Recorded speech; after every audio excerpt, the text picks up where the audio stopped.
যেহেতু ইউনূস সাহেব বলছেন সে হলো প্রধান উপদেষ্টা, অনেক জ্ঞানী এবং বিচক্ষণ ব্যক্তি।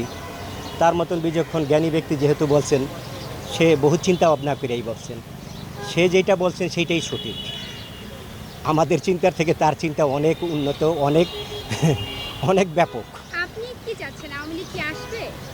হ্যাঁ, সবাই যদি অংশগ্রহণ করে তাহলে গ্রহণযোগ্য সচ্ছল একটা সুন্দর একটা নির্বাচন যদি হয়, এই মারামারি কাটাকাটি হানাহানি থেকে যদি দেশ যদি শান্তির পথে যায় তাহলে অনেক উত্তম, অনেক উত্তম। আওয়ামী লীগ নিয়ে বেশি বলুন। আপনি কি হ্যাঁ, চান? আসুক, সবাই নির্বাচনে অংশগ্রহণ করুক। সবাই, যেহেতু ইউনূস সাহেব বলছেন, অবশ্যই এটা ভালো দিক। আওয়ামী লীগ কি আপনি আসতে বলছেন? আওয়ামী লীগ তো অনেক অপরাধ করেছে।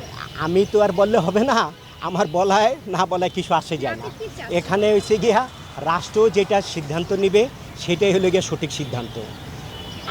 আইনের প্রক্রিয়ার মাধ্যমেই সেটা আসবে, আইনের প্রক্রিয়ার মাধ্যমেই সেটা মীমাংসা হবে।